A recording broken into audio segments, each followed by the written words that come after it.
Hi students, I'm going to go over week 11's PowerPoint. It'll give you some information on By the Waters of Babylon and help you with the choice assignment. So go to week 11, click on By the Waters of Babylon choice assignment informational PowerPoint. You're going to click on By the Waters of Babylon illusions. Let it download. Once it downloads, click on it.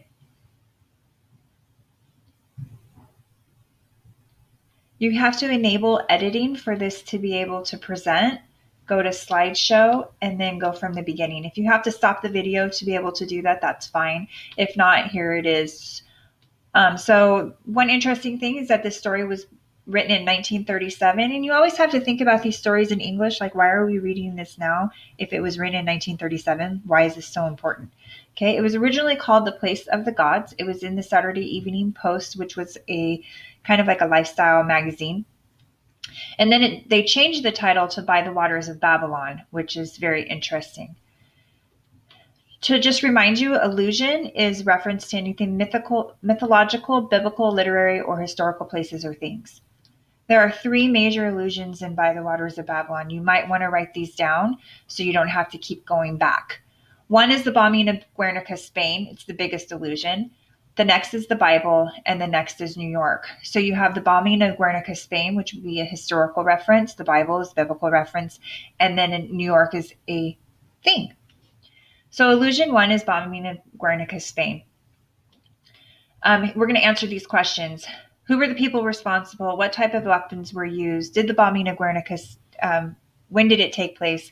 Why is it significant? How is it an illusion? So Benet wrote this story in response to the 1937 April 25th bombing of Guernica, in which a fascist military forces destroyed the majority of a town in Guernica during the Spanish Civil War. Why this is important, or why it bothered Benet, the author of By the Waters of Babylon, so bad, is because it's considered one of the first raids on a defenseless civilian population in a modern air force.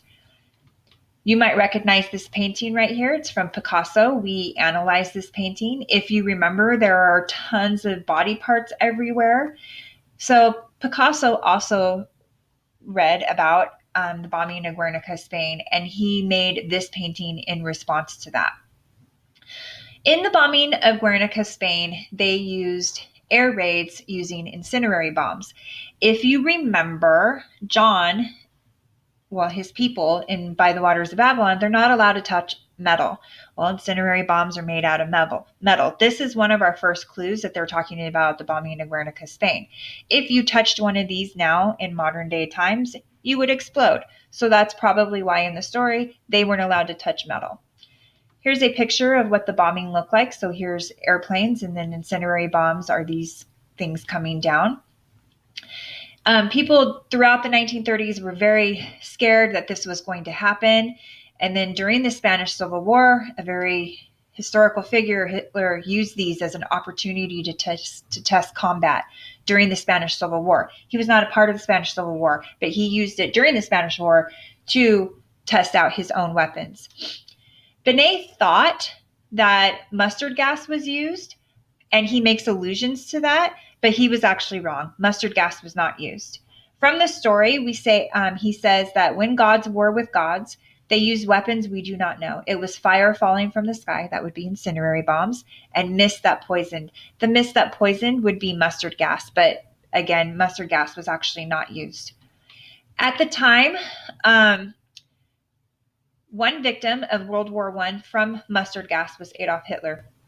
And he was temporarily blinded from mustard gas. So he said, I will never use something so horrible like mustard gas, which is crazy because we all know in World War II, he used Zyklon B, which is the gas that killed people in the concentration camps.